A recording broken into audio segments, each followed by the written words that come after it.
तो normal delivery और सी section के एडवांटेज के बारे में अगर कुछ बात करें।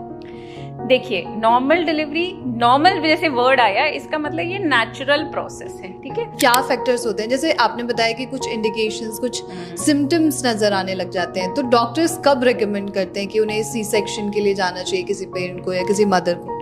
और डिलीवरी के दौरान काफ़ी सारे कॉम्प्लिकेशंस के भी चांसेस रहते हैं कि किसी भी तरीके की प्रॉब्लम हो सकती है, तो उससे हैंडल करने का क्या तरीका है और कैसे आप हैंडल करते हैं? आफ्टर डिलीवरी भारी चीज़ें नहीं उठानी है, जिम नहीं जाना है, वर्कआउट ज़्यादा नहीं करना होता है, तो इसमें कितना सच है, आपको क्या लगता है? संतान सुख दुनिया में किसी भी सुख से ज़्यादा बड़ी खुशी होती है, मानी जाती है। डिलीवरी जो है दो तरीके से होती है, एक नॉर्मल डिलीवरी और एक सी सेक्शन। नॉर्मल जो वजाइनली होती है और सी सेक्शन जो सर्जरी के थ्रू की जाती है, ये हम सभी को पता है। लेकिन इसी पर हम गंभीरता से और खास चर्चा करते हैं। हमारे साथ अभी मौजूद होंगी डॉक्टर साधना शर्मा, जो कि MBBS हैं, MD हैं, गायनेकोलॉजिस्ट और ऑब्स्टेट्रिक्स हैं इन मिरेकल्स हेल्थ केयर हॉस्पिटल, जो कि गुरुग्राम में मौजूद है, और इस पर हम खास चर्चा करते हैं। खास जानकारी आपको दे दूं कि मैम को 20 ईयर्स से ज़्यादा का एक्सपीरियंस है, और मेरे साथ हमारी गेस्ट मौजूद होंगी। मैम, आपको बहुत स्वागत है सबसे पहले। Thank you Pragya for the warm welcome. Thank you so much ma'am. और सबसे पहले हम नॉर्मल डिलीवरी और सी सेक्शन के बारे में, जैसे मैंने बताया ही, लोगों को थोड़ी बहुत जानकारी हमें ऑनलाइन मिल जाती है, लेकिन एक डॉक्टर चीज़ों को ज़्यादा बेहतरीन तरीके से समझा सकता है, तो इसे ज़रा साइंटिफिक तौर पे आप समझा दें तो। देखिए, जो डिलीवरी की जाती है वो दो रूट से होती है। एक normal which is a vaginal route, जो कि एज ओल्ड हमें पता है कि जो बेबी का डिलीवरी है वो विजाइनली होता है, पहले head and followed by body. And second route होता है surgical, that is a caesarean section जिसको हम बोलते हैं। उसमें हम पेट पे लोअर हिस्से में एक छोटा कट देते हैं, जिसके थ्रू हम डिलीवरी को अंजाम देते हैं। तो डॉक्टर्स क्या ज़्यादा रिकमेंड करते हैं, नॉर्मल डिलीवरी या फिर सी सेक्शन? देखिए, एज अ डॉक्टर हमारी प्रेफरेंस हमेशा नॉर्मल डिलीवरी की ही ज़्यादा होती है, अनटिल एंड अनलेस कोई ऐसी सिचुएशन है जिसके हिसाब से या तो माँ को रिस्क ज़्यादा है या उस बेबी को रिस्क ज़्यादा है, तभी उसी कंडीशन में ही सिर्फ सिजेरियन सेक्शन किया जाता है। हालांकि आजकल देखा गया है कि कई बार मदर अपनी रिक्वेस्ट पे भी सिजेरियन सेक्शन ऑप्ट करती हैं, तो एट टाइम्स हम उनकी काउंसलिंग करते हैं एंड अकॉर्डिंगली फिर वो जो भी होता है म्यूचुअल डिसीजन पे हम एग्री करते हैं। बट फिर भी अगर बात आएगी वेटेज की कि एज अ डॉक्टर्स किसको वेटेज ज़्यादा देते हैं, तो it is always and always the normal vaginal delivery. Doctor Sadhana, जैसे आपने बताया कि आजकल मदर्स जो हैं वो इस चीज़ के लिए ज़्यादा पूछती हैं या रिक्वेस्ट करती हैं कि उन्हें सी सेक्शन कराना है, और ऑनलाइन जो चीज़ें मैंने स्टडी की हैं उसमें ये भी है कि सी सेक्शन के परसेंटेज ज़्यादा बढ़ते जा रहे हैं, तो इसके पीछे क्या कारण है, क्यों ये ग्राफ जो है काफ़ी तेज़ी से बढ़ रहा है? देखिए, अगर आप इसको कंपेयर करेंगे इस ग्राफ को 20-30 इयर्स बिहाइंड से और आज की डेट से, तो डेफिनेटली अब जो फीमेल्स हैं ज़्यादा करियर ओरिएंटेड हैं, तो जो मैरिज की एज है वो ही काफ़ी आगे शिफ्ट हो गई है। एंड सिमिलरली जो फर्स्ट प्रेगनेंसी जब तक आप अचीव करते हो वो एज भी आगे शिफ्ट हो गई है। तो इस शिफ्ट की वजह से डेफिनेटली क्या होता है कि जैसे ही प्रेगनेंसी जनरली हमारी एल्डरली एज ग्रुप में चला जाता है, मोर देन 30-35 पे चला जाता है, तो कुछ कॉम्प्लिकेशंस बढ़ने के चांसेस हो जाते हैं। तो कई बार प्रेगनेंसी इंड्यूस्ड हाइपरटेंशन हमको बोलते हैं, जिसमें कि बीपी हाई होता है, या कई बार जेस्टेशनल डायबिटीज़, शुगर का प्रॉब्लम आ जाता है, कई बार बोनी पेल्विस में चेंजेस आ जाते हैं। तो ये चीज़ों की वजह से थोड़े से सिजेरियन सेक्शन के रेट बढ़ गए। इट इज़ नॉट कि आपकी प्रेफरेंस चेंज हुई है। एंड सिमिलरली आज की डेट में क्योंकि जैसे लेट मैरिजेस हो रही हैं, लेट प्रेगनेंसी प्लान हो रही हैं, एट टाइम्स हम इनफर्टिलिटी से भी बहुत फाइट कर रहे हैं, और उसी रीज़न की वजह से IVF केसेस काफ़ी बढ़ गए हैं। उसी के कारण हेतु आपके जो मल्टीपल प्रेगनेंसीज होती हैं वो बढ़ गई हैं। तो डेफिनेटली ये सारे फैक्टर्स कंट्रीब्यूट करते हैं कि सिजेरियन सेक्शन के रेट इस वजह से थोड़े से ऑन अ हाई राइज है। और सबसे बड़ी बात ये होती है कि कोई भी ह्यूमन काइंड एडवांटेज देखना चाहता है कि किसी चीज़ के एडवांटेज क्या है, तो नॉर्मल डिलीवरी और सी सेक्शन के एडवांटेज के बारे में अगर कुछ बात करें। देखिए, नॉर्मल डिलीवरी, नॉर्मल जैसे वर्ड आया, इसका मतलब ये नेचुरल प्रोसेस है, ठीक है। इसमें जो रिकवरी होती है मदर की, वो बहुत फास्ट होती है, बिकॉज इट इज़ दी, ये जो पेन वाला मोमेंट है ये तो खैर डेफिनेटली टफ होता है, but once the delivery is over the recovery is very fast. Same day से ही आपका मूवमेंट, आपका प्रॉपर डाइट एंड ऑल सब अलाउ हो जाता है। एंड सिमिलरली जो अगर मैं बेबी के एस्पेक्ट से बात करूं, बेबी भी जो होता है, जो प्रेशर चेंजेस होते हैं यूट्रस में, वेजाइनल कैनाल में, उसके थ्रू बेबी निकलता है, तो जनरली बच्चों में भी रेस्पिरेटरी डिस्ट्रेस कम होने के चांसेस होते हैं। लेकिन अगर हम बात करें अब सिजेरियन सेक्शन की, देखिए एक सिजेरियन सेक्शन है कि जो कि हम किसी कंडीशन की वजह से, किसी इंडिकेशन की वजह से कर रहे हैं, एक वो हो गया, या फिर मदर अपना इलेक्टिवली ऑप्ट कर रही है सिजेरियन के लिए। सिजेरियन में क्या होता है कि फिर उस केसेस में people can plan their timing and everything, तो उनके लिए वो कंफर्ट और ईज बहुत हो जाता है। एंड जो लोग जैसे ऑप्शनली ऑप्ट करते हैं, डेफिनेटली आपको वो जो लेबर पेन्स होते हैं वो नहीं बेयर करने पड़ते हैं। अगर बात आ जाती है पोस्ट ऑप रिकवरी की, तो जनरली हम थोड़ा सा इसमें नॉर्मल के कंपैरिजन में हल्का डिले होता है, तो 20, बट जनरली हम 12 to 24 आवर्स में आपको मोबाइल कर देते हैं, खाना पीना भी अलाउ हो जाता है, मूवमेंट्स भी अलाउ हो जाती हैं, एंड ब्रेस्ट फीडिंग भी स्टार्ट हो जाती है, तो थोड़ा सा डिले है।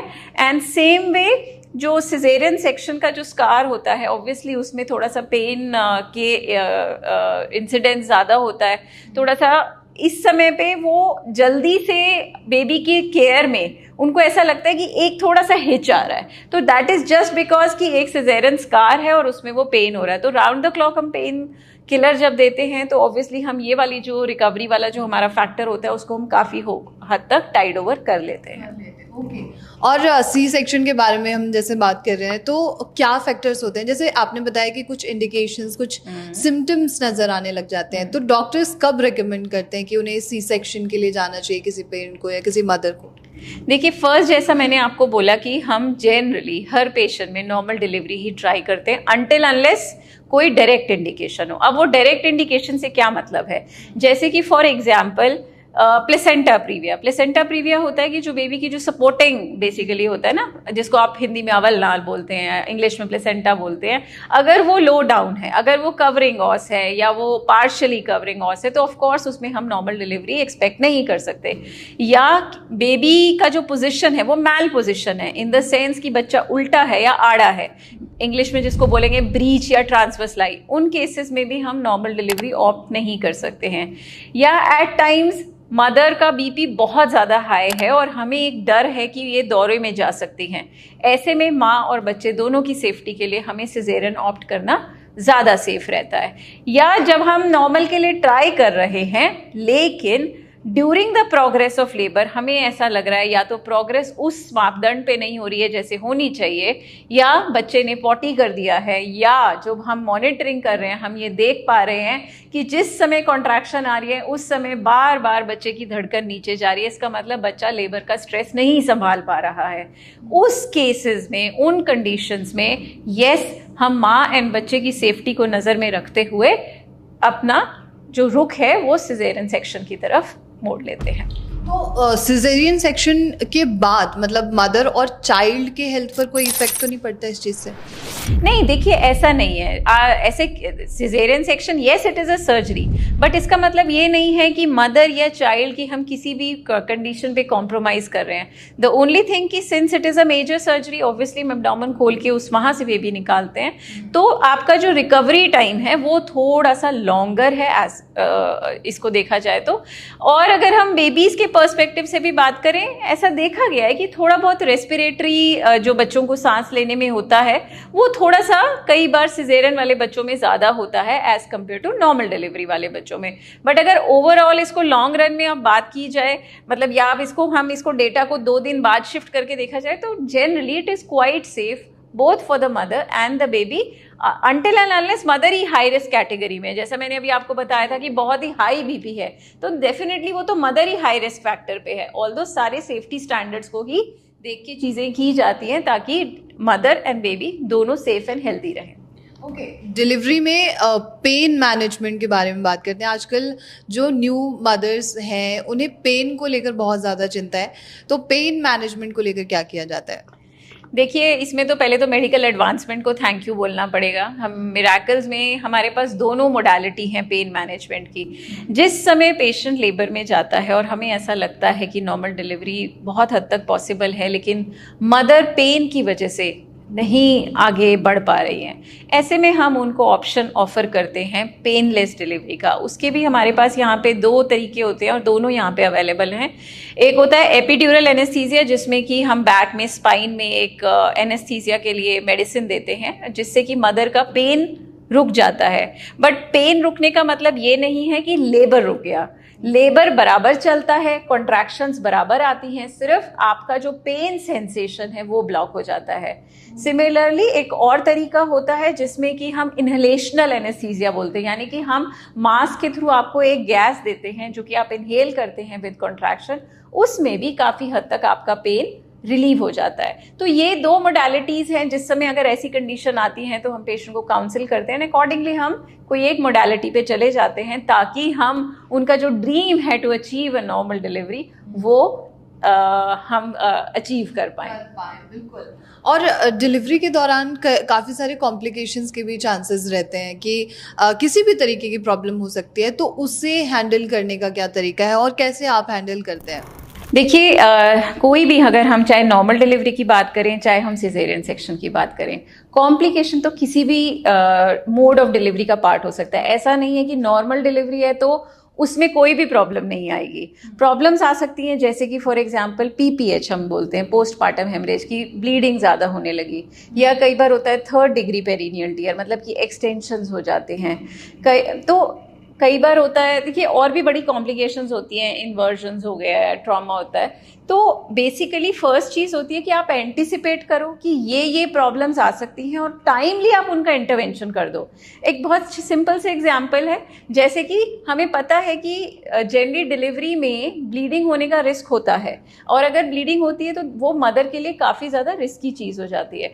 तो हमें मालूम है कि हम एंटीरियर डिलीवरी ऑफ शोल्डर पे आते ही एक इंजेक्शन दे देते हैं जिससे ये कॉम्प्लिकेशन हम प्रिवेंट कर सकते हैं। तो इस तरीके से हमारे सेफ्टी स्टैंडर्ड, सेफ्टी मेजर्स होते हैं जिनको हम ध्यान में रखते हैं ताकि आप कॉम्प्लिकेशन में ना लैंड अप करें। ऐसे ही जब सिजेरियन सेक्शन होता है तो उसमें भी जैसे कॉम्प्लिकेशंस होती हैं, अगेन PPH हो सकता है। कई बार क्या होता है कि यूट्रस कॉन्ट्रैक्ट ही नहीं हो रहा है, तो we know what to do in those cases. कई बार वहाँ पे भी एक्सटेंशंस हो जाती हैं क्योंकि सर्जरी है, तो theoretically speaking bladder injury, bowel injury, ये सारी चीज़ें होती हैं। बट अगर प्रैक्टिकल एस्पेक्ट में मैं आऊँ, हर डॉक्टर का एक मेन मोटो होता है to prepare the thing first in mind and then execute, so that हम उन कॉम्प्लिकेशंस को प्रिवेंट कर सकें और आपका जो एक ड्रीम होता है ना कि मदर भी सेफ है, बच्चा भी सेफ है, healthy and safe pregnancy, healthy and safe delivery, वो ठीक से अचीव हो सके। बिल्कुल। तो ये तो कॉम्प्लिकेशंस की बात हो गई। अब आते हैं कि फर्स्ट टाइम जैसे कोई मदर बनती है तो उसमें C-सेक्शन से उनकी डिलीवरी हुई, तो क्या अगर वो सेकंड टाइम भी ऐसा डिलीवरी हो रही है तो उन्हें C-सेक्शन के लिए ही जाना पड़ेगा या नॉर्मल डिलीवरी पॉसिबल है? देखिए, अब इसमें सबसे इम्पॉर्टेंट जो रोल आता है वो ये आता है जब हम पेशेंट को, जब हम जज कर रहे हैं, जब उनको असेस कर रहे हैं, तो कि पहला सिजेरियन हुआ क्यों था। So we always assess that. If suppose वो रिकरेंट इंडिकेशन नहीं थी तो डेफिनेटली हम उनको ट्रायल देते हैं नॉर्मल डिलीवरी का, जिसको हम बोलते हैं VBAC, vaginal birth after caesarean. Although हम जितने लोगों को ट्रायल देंगे उनमें से 50% ही सेफली लैंड अप कर पाएंगे नॉर्मल में, बाकी still can land up into caesarean, because again वो सारे फैक्टर्स हैं कि जब आपकी लेबर की प्रोग्रेस चल रही है तो how that is going, how the babies heart is behaving. और इसमें एक और एडिशनल फैक्टर ऐड हो जाता है कि आपका एक स्कार है, तो हमें हमेशा उस स्कार की इंटीग्रिटी पे बहुत ज़्यादा ध्यान रखना होता है। सो 100% तो नहीं बोलूँगी कि आप सारे सिजेरियंस को आप नेक्स्ट टाइम नॉर्मल डिलीवर करा सकते हो, but yes we have to choose very nicely and very judiciously कि कौन से केसेस हैं जिनको आप ट्रायल दे सकते हैं, और उसमें भी आप जिनको ट्रायल देते हैं 50% of them do achieve normal, however rest 50 still can land up into cesarean. Okay. Doctor Sadhana, बस आखिरी सवाल मेरा आपसे और होगा कि C-सेक्शन को लेकर कुछ मिथ्स हैं जो लोगों के अंदर है कि आफ्टर डिलीवरी भारी चीज़ें नहीं उठानी है, जिम नहीं जाना है, वर्कआउट ज़्यादा नहीं करना होता है, तो इसमें कितना सच है, आपको क्या लगता है? देखिए, सिजेरियन सेक्शन एक मोड ऑफ डिलीवरी ज़रूर है जिसमें कि लेकिन एक सर्जरी हो रही है, जिसमें कि हम एक पेट पे एक इंसीजन दे रहे हैं आपको और जिसके थ्रू हम बेबी डिलीवर कर रहे हैं. So it's a big incision, right? Almost आप 3-4 इंचेस का जैसे आपका इंसीजन है. तो आप पोस्ट रिकवरी पीरियड में डेफिनेटली आपको उसमें पेन फील होता है, आपकी थोड़ी सी एक्टिविटी रिस्ट्रिक्टेड रहती है. As far as the light exercises are concerned, हम वो अलाउ कर देते हैं, उसमें कोई प्रॉब्लम नहीं होती. आप अपना normal walking, normal postnatal yoga वो आप कर सकते हैं. लेकिन अगर बात आती है स्ट्रेनुअस एक्टिविटी की या हैवी एक्सरसाइजेस की, तो जनरली वो हम 3 मंथ्स बाद अलाउ करते हैं. Because what we want is कि प्रॉपरली आपकी हीलिंग हो जाए, आपका यूट्रस का इन्वोल्यूशन हो जाए, आप एकदम फिट फील करें, तब आप स्ट्रेनुअस एक्टिविटीज पे जाएं. But yes, immediately after delivery, may be after a week or so, जैसे हम नॉर्मल डिलीवरी वालों को एडवाइस करते हैं, even caesarean patients can go for normal walk और नॉर्मल योगास. बस आखिरी चीज़, और कोई आपका मैसेज जो हमारे व्यूअर्स के लिए है, जो फर्स्ट टाइम मदर्स हैं, एक्सपेक्ट कर रही हैं, उनके लिए कुछ मैसेज? देखिए, फर्स्ट थिंग इज कि आप जब जिस भी कंसल्टेंट को मिलते हैं, make sure that you are discussing your labour plan and make sure that you are doing your exercises regularly. Generally आपको या तो ऑब्स्टेट्रिशियन बताते हैं, नहीं तो आजकल तो जितना एडवांसमेंट हो गया, प्रीनेटल योगा के सेशंस होते हैं. एंड आजकल ऑनलाइन एंड ऑफलाइन दोनों ही वे में, मोड में अवेलेबल है. Because I know everybody is busy, even जो प्रेग्नेंट मदर्स हैं, they are not even sitting at home, they are working. So उनके पास भी टाइम का उतना ही क्रंच है. So one can opt for online yoga classes, one can be active, so that आप और आपका डॉक्टर सेम पेज पे हो. जो हम उनको एडवाइस दे रहे हैं वो फॉलो कर पा रहे हैं. And always trust your doctor, because उनको पता है कि क्या आपकी प्रोग्रेस चल रही है, क्या आपकी एंटिसिपेटेड कॉम्प्लिकेशंस हैं और उनको कैसे मैनेज करना है. Yes, you can discuss in whole in detail, counselling आप पूरी अपनी ले सकते हैं उनसे, and then respect their decision and enjoy the smooth delivery experience. Or enjoy the journey. Enjoy the journey. Okay. Thank you so much, ma'am. Thank you, Pragya. तो ये थी खास जानकारी normal delivery versus C section के बारे में. और आपको कोई एक्स्ट्रा जानकारी चाहिए, कुछ भी पूछना है, प्लीज़ आप कमेंट बॉक्स में पूछ सकते हैं. और मैं ज़रूर आपके सवालों को साधना मैम से ज़रूर पूछूंगी और आपके सवालों के जवाब आप तक ज़रूर पहुंचेंगे. और ऐसे तमाम खबरों के लिए आप नेशनल खबर के साथ बने रहिए.